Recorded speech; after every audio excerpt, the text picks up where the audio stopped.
overcoming the past and embracing change.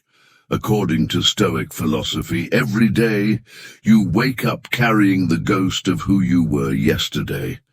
Without even noticing, you drag chains forged by habits, fears, and failures long embedded in your being. That inner voice whispering, "This is just who I am," is not your ally, it's your jailer. The Stoics understood this burden deeply. They knew that your past does not define your future. Real power lies in your ability to burn the dusty blueprint of who you were and to sketch a new draft of the person you wish to become. What follows isn't just a motivational push. It's a combat strategy. If you truly seek freedom, you must eliminate the outdated version of yourself, the one clinging to vices and self-destructive desires, indulging in self-pity, hesitation, overthinking, and resentment. The version that reacts out of fear and stays frozen in inaction. This isn't merely about self-improvement, it's about metamorphosis. Fortunately, the Stoics left us the tools to make this transformation possible. Your old self assumes there will always be time, that you can postpone the moment of change endlessly. But the Stoics knew life is short, and every second matters. If you don't decapitate your former self today, it may well drag you under tomorrow. With no guarantee you'll wake up with another chance to change. Every day you hesitate is a day lost forever. Today, I will take you to the core of this journey. Chapter by chapter, I'll offer you a philosophical framework and a mindset both strict and liberating. One that will help you kill your old self, shape the person you urgently wish to become, and achieve what you know, deep down, you are capable of conquering. Chapter 1.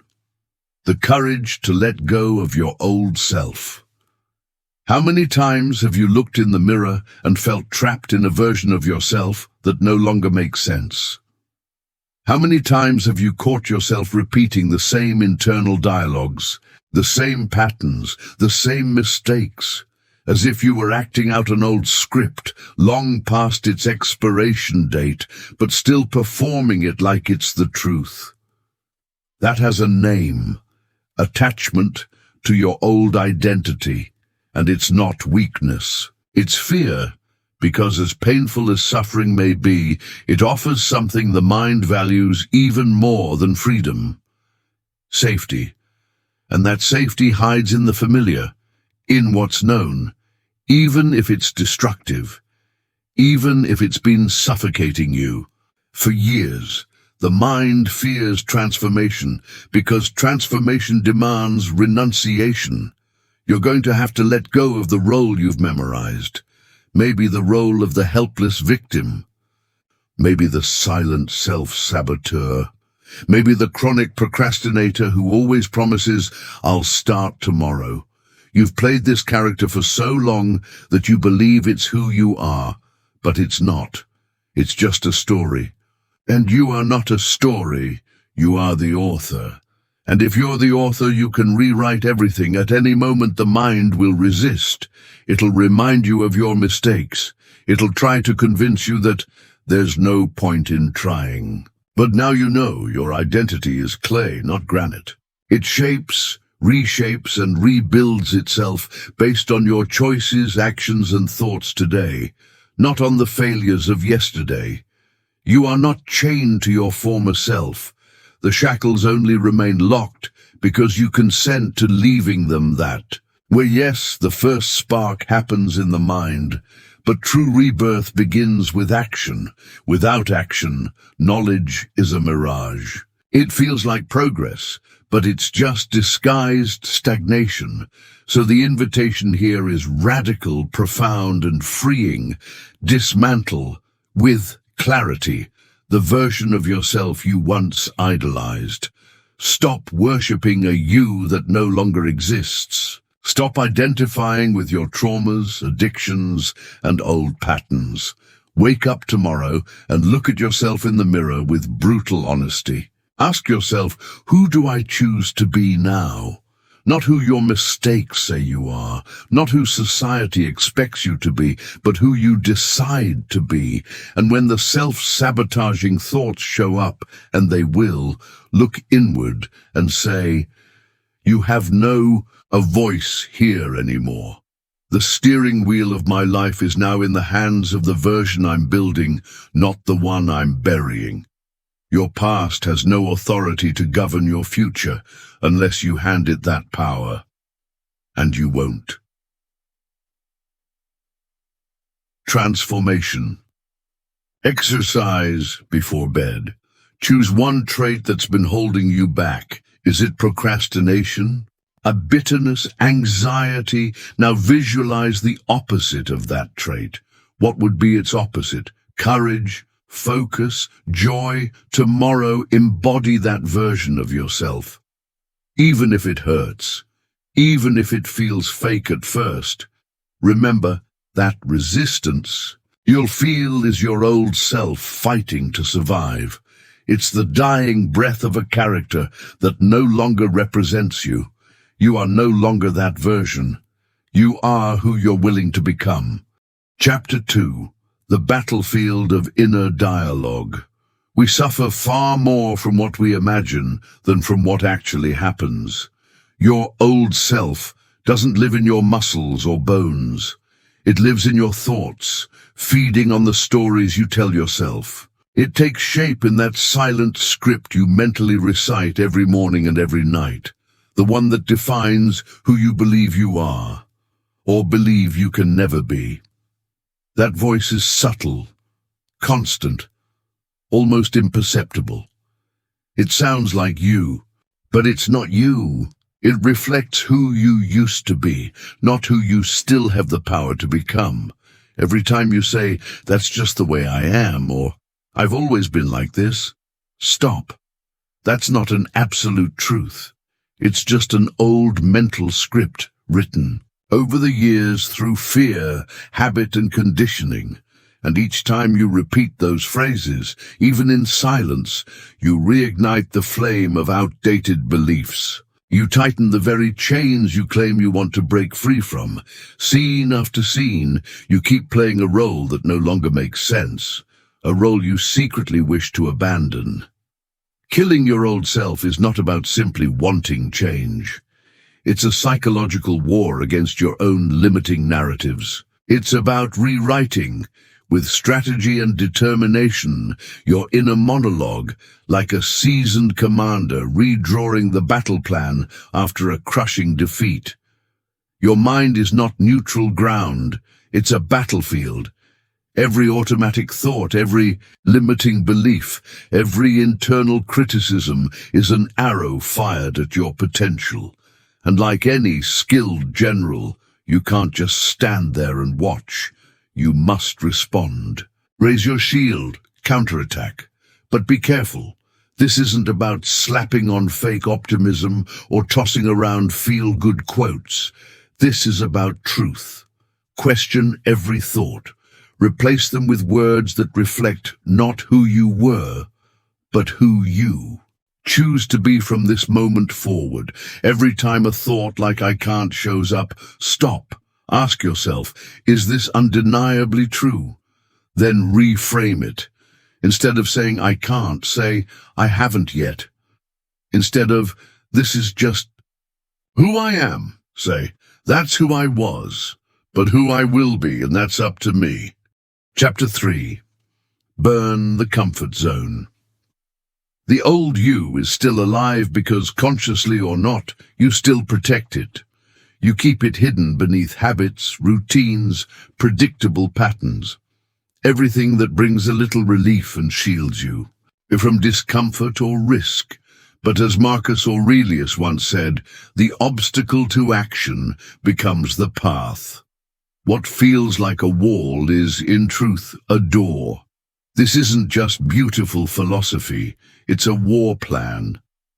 Every obstacle you avoid makes you weaker.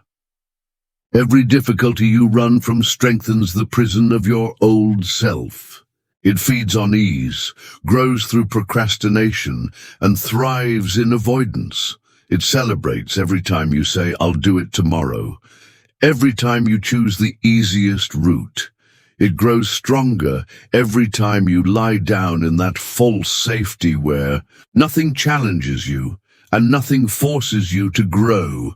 The new you want to become doesn't blossom in a golden cradle. It germinates in discomfort, in effort, in the friction of change, in the resistance that tests your muscles and nerves. Every time you choose the easy over the necessary, you don't just stand still, you go backward. You resurrect old habits, old ideas you once swore to let go. You authorize the presence of an inner saboteur who sterilizes your potential. Killing the old you isn't poetic, it's violent. It's a declaration of war against everything, lazy, fearful, and automatic in you. You must have the courage to set fire to your comfort zone and watch the ashes fall without mourning. Enough hiding behind routines that feed mediocrity. Start creating habits that shape your resilience, your strength, and your future. The comfort zone is not a refuge. It's a tomb for the potential you never used. It's a padded cell where your old self muffles every new dream you try to have. You won't transform inside four walls built to keep you the same. Growth begins the moment you break from the familiar and embrace discomfort. That place where everything challenges you, molds you, and yes, sometimes wounds you. But it's there the new you is born. So starting tomorrow, do something uncomfortable on purpose. Speak when you'd rather stay silent. Take a cold shower. Face that task you've been putting off for months. You won't just be suffering, you'll be rebirthing yourself. Chapter 4. Let the echoes of the past dissolve. The Stoics said, "The past is an illusion. It lives only in your mind, a shadow reanimated by memories and regrets. It isn't something you can touch or change. It's just a patchwork quilt. Fears, images, failures, looping like a broken record, trying to convince you that you're still that same old character. You failed. You felt shame. You lost people and things. You probably made choices that still haunt you when your mind wanders. But these episodes are not alive. They're just echoes, distorted voices imprisoned in your consciousness.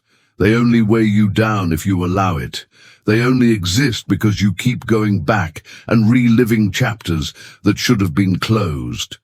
Marcus Aurelius said, "You have power over your mind, not outside events. Realize this and you will find strength."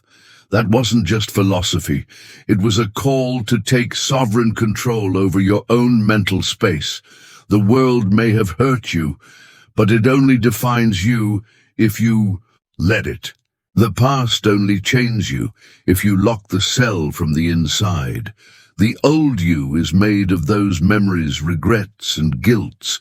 It feeds on assumptions about what you want, based on who you used to be.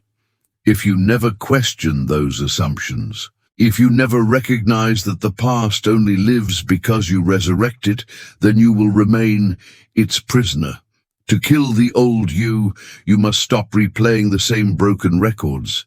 Stop giving the stage to that old character full of pain, frustrations, and outdated scenes. Every time you allow those stories to return, you offer a seat to a ghost whose only purpose is to limit your present life. You forge each chain yourself every time you reopen old wounds or replay stories that should have been buried. When you realize you're trapped in regret, stop everything and declare, that person no longer exists. Their mistakes, their fears, their failures no longer belong to me. Let them go. Let the past finally die. Freedom begins when you stop wrestling with your history and start building, with strength and clarity, the life you want to live now. And with every memory that resurfaces, say, that being no longer walks this earth. I left them behind. I choose who walks with me. Stop dragging yesterday's corpse through today's streets. Chapter 5. Take full responsibility. The old self loves to blame others. It clings to justifications like a shipwrecked man clings to driftwood, hoping that something external, family, luck, society, will explain every mistake, every frustration, every closed door. It whispers to you that the chaos of the world is the only reason for your failures. It finds comfort in identifying culprits, parents who didn't do enough, an unfair context, bad luck at the worst possible moment, or people who hurt you. It convinces you that you would already be at the top if fate had only been kinder. This is the old self's favorite lullaby, a song of excuses that rocks you into a sleep of victimhood and passivity. Its power isn't in strength, but in deception. It traps you in the belief that your fate is determined by others' actions, that you're helpless against external chaos. It feeds on the emotional satisfaction of blaming, because self-pity feels easier than taking responsibility. It seduces you with the illusion that your progress depends on circumstances outside your control. But the more you blame, the more you give up your power. You trade ownership of your life for a hollow form of comfort. The Stoics firmly rejected this ease, knowing that blame is no shield. It's a cage. They knew true strength isn't in what happens to you, but in how you choose to respond. They saw that all power lies in personal responsibility, in the sharp clarity that your life, your mind, and your actions are entirely your own. No matter the injustice or harshness of the world, no one will live for you. No one will carry the burden of your choices. No one will decide who you become unless you do it yourself. As long as you refuse to admit this, you'll stay stuck in the same place, waiting for the outside world to change while your potential quietly fades away. You'll fight a useless war against reality, bitter and drained, believing everything around you must change while you resist changing yourself. You won't kill your old self as long as you cling to the habit of blaming.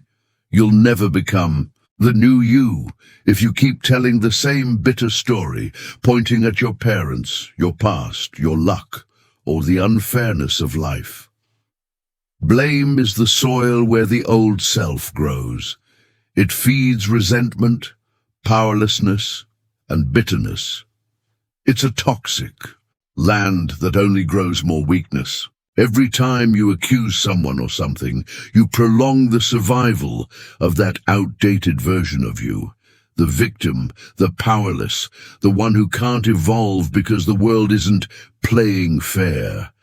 The self you dream of becoming will never grow in this barren ground. You must pull out the weeds of excuses and plant the seed of ownership.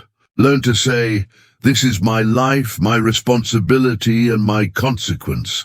No one will fix it for me, even when it hurts, even when injustice stings or a part of you screams that it wasn't your fault. Choose responsibility. Fairness doesn't matter. The only thing that matters is who will carry the burden and grow stronger for it." Ownership is the root of your power. It is the foundation of all that has meaning, the ground on which a new self can be built, steady, clear-sighted, unshaken by the unexpected. That's how you stop being a prisoner of your past and take control of your future. Tonight, write down 5 areas of your life that leave you dissatisfied. Then, for each, write how you are responsible, not how others contributed, but what you allowed, ignored, or failed to act on. This isn't self-pity. It's the act by which you finally set yourself free. Chapter 6. Discipline beyond emotion. The old self acts on whims, cravings, and fleeting desires. It wakes up in a haze that never lifts, always waiting for the perfect moment, a sign, a burst of inspiration, before it moves. It believes it needs motivation before it can begin, as if life will one day give it a green light. To the old self, discipline should feel good, and the universe should make sure everything feels just right before any effort is made. The Stoics knew this was nonsense. Discipline for them was not about comfort. It was a foundational, principle. It wasn't a fruit you stumble upon when you're in the mood. It was something built through repeated decisions, especially when desire and energy were absent. The old self waits for ideal conditions. The new self creates them. You eliminate the old self by acting according to your values, regardless of your moods. You suffocate it by showing up, even when you feel empty, uninspired, or frustrated. You don't bargain with your impulses. You act despite them. Every time you choose action over laziness, consistency over comfort, principle over instant gratification, you crack the armor of the old self and reinforce the foundation of the new. The great lie is that you must feel ready first. That's the old self's favorite deception. It whispers, start tomorrow. Wait for Monday. Just read one more book before you begin. A subtle and convincing trick, telling you to wait for an easier path, which, of course, never comes. The Stoics reminded us, life will never get easier, you must get stronger. Should we wait for the sea to calm before setting sail, we'll rot on the shore. The world won't adapt to your pace, and the storms won't pause for your convenience. Existence is chaotic and hard by nature. There's no guarantee that ideal conditions will ever come. The universe owes you nothing. So stop hoping for a less demanding life and start building mental resilience, a toughness that can face any storm. Think about it. Comfort will never save you. Ease is not the path to transformation. What matters most is your ability to keep going when motivation is gone, when everything in you begs to quit. That's when the line between the old self and the new is drawn, when your legs tremble, when your mind says it's over, when every cell in your body craves rest.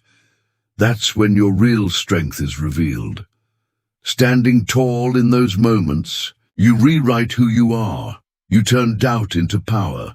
You stop being a spectator and become a conscious participant in your own growth. Don't wait for the right moment. Create it. That's how the new self is born. Not in a rain of inspiration, but in the drought, in the dry, tough days when excuses whisper and willpower is all you've got. That's the real trial by fire. The storm is not your enemy. It's the forge. Pick a daily ritual. Exercise, writing, meditation, and honor it every single day, even when you're not in the mood. That's when you'll find the power to move forward without needing emotional permission. Chapter 7. Empty your cup. The old self is full of assumptions, rigid opinions, false certainties, and vanity dressed as wisdom. It's bloated with unchallenged beliefs, leaving no room for new ideas, doubt, or growth. Epictetus warned us, a man cannot learn what he thinks he already knows. This isn't a decorative quote. It's a clear warning against the arrogance of thinking we have nothing more to learn. The moment you think you've mastered everything is the moment you become a prisoner of your own ignorance. The old self clings to being right because it's afraid of admitting it was wrong. But to destroy this outdated version of yourself, you must empty your cup. Stand before life with humility. Be a student, not a know-it-all. Have the courage to dismantle your certainties, admit your mistakes, and trade blind pride for actual growth. You must unlearn. Deconstruct every belief you inherited, every assumption you never questioned, every opinion you accepted too quickly. Shall I continue and translate the rest of Chapter 7 and beyond? Chapter 8. Strengthen yourself through voluntary discomfort. SX engaged in what he called voluntary hardship, deliberately immersing himself in discomfort, even though he had every luxury to avoid it. He deprived himself of certain comforts, not due to a lack of resources, but because he understood that continuous ease dulls the mind and weakens the soul. He knew that every minute spent in a cozy and inert life diminishes tenacity and lulls the will. He realized that a life too comfortable is a vulnerable one, and that true strength is revealed in the heart of hardship. When faced with resistance, when every fiber of your being begs to give up, and you choose to hold on. Why? Because the old self fears discomfort. It whispers, "No, I don't want this. It's unnecessary. I can't endure it." It shies away from difficulty, clinging to familiar warmth and fearing above all the unknown that lies beyond its comfort zone. It's the voice that tells you to stay nestled, not to rise, to avoid any confrontation or challenge. It claims that testing yourself might reveal an irreparable weakness. Yet, when you consciously choose to face difficulty, when you set aside ease and expose yourself to a form of controlled adversity, you demonstrate to yourself an endurance your old self would never have suspected. You discover that most of your limits are imaginary boundaries you've erected like fences around yourself. Each time you voluntarily enter a trial, you push back a part of these self-imposed barriers. You climb steps toward a bolder version of yourself, where fear and fragility no longer reign. You correct the inner narrative about what you're capable of facing. Again, you prove that your supposed limits are merely erroneous slogans. Each voluntary trial becomes a hammer that breaks the fragile shell of the old self, revealing a stronger person. This discreet, repeated ritual builds step by step the new identity, shaped by overcome difficulty and by the irrefutable proof that you're capable of much more than your old inner voice imagined.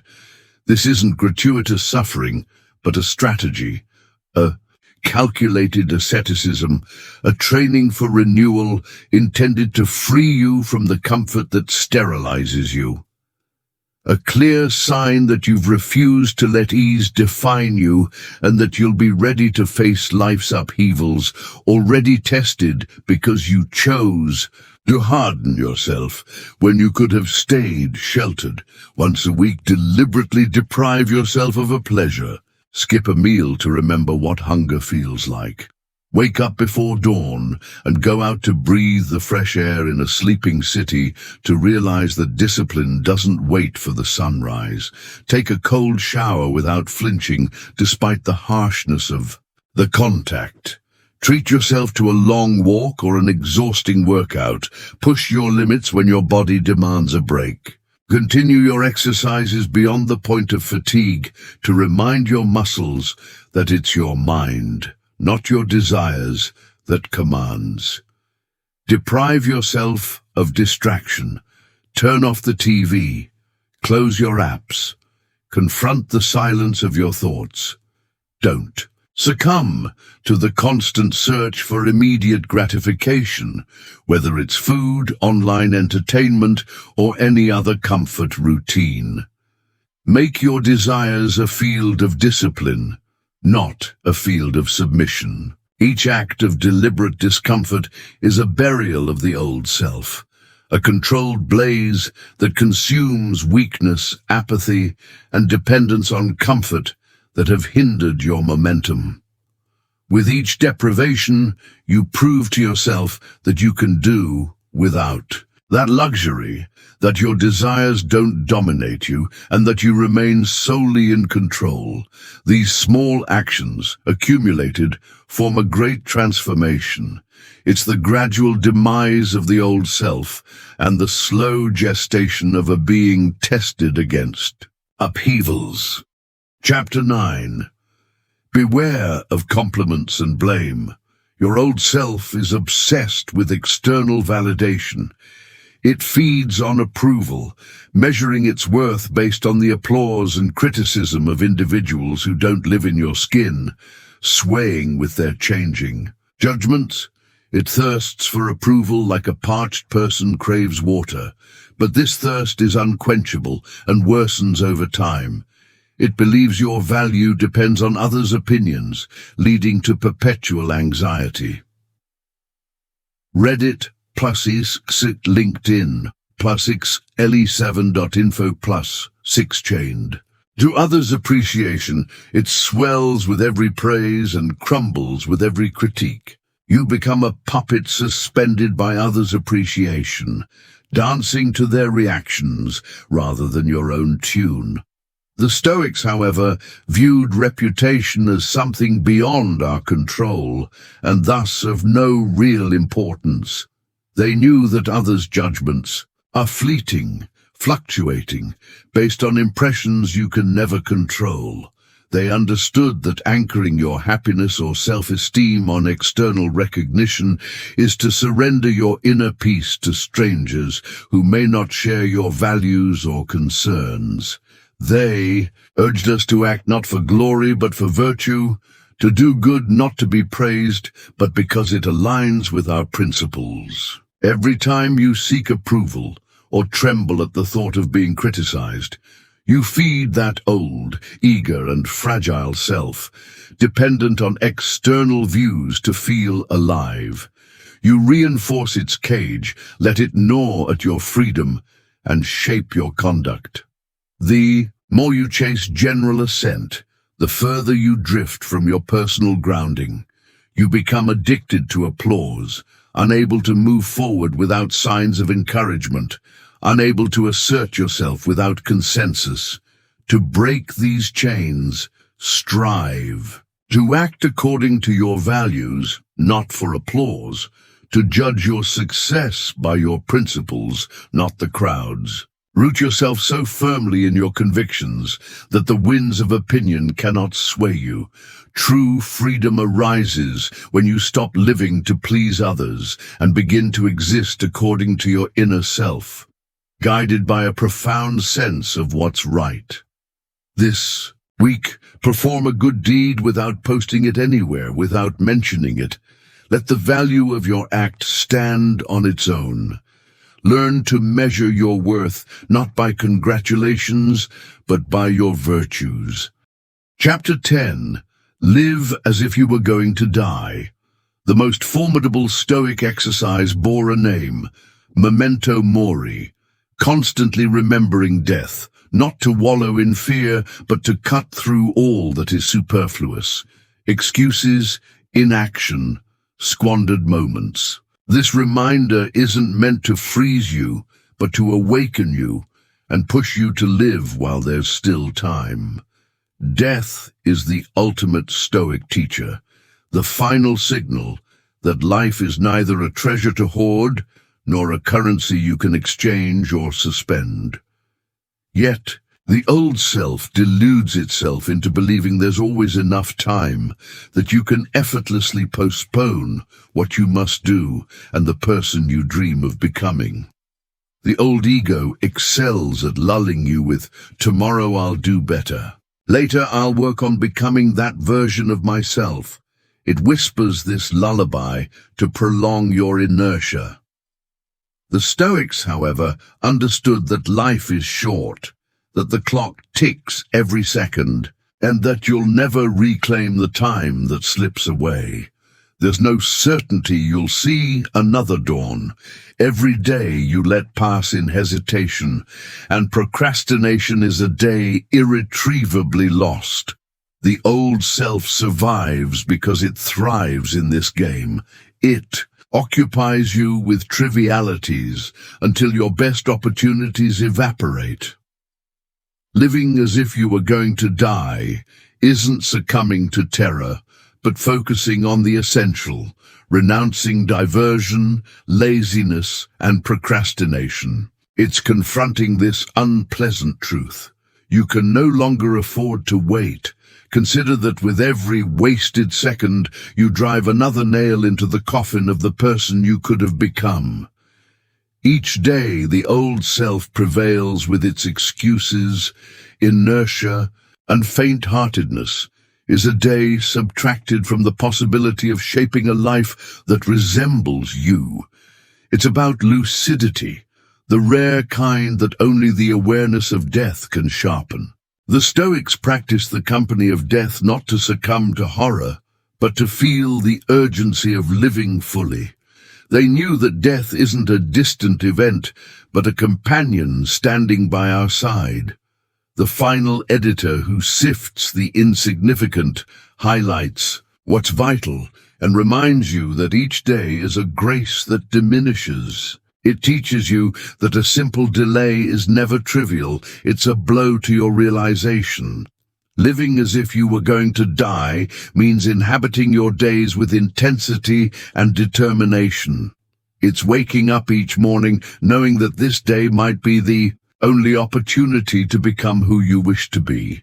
It's welcoming the dawn with the awareness that it's all you have. Instead of gazing at a distant horizon as if you had infinite credit, then futile distractions, unnecessary quarrels, everything that distances you from the essential suddenly seems vain. You realize that the time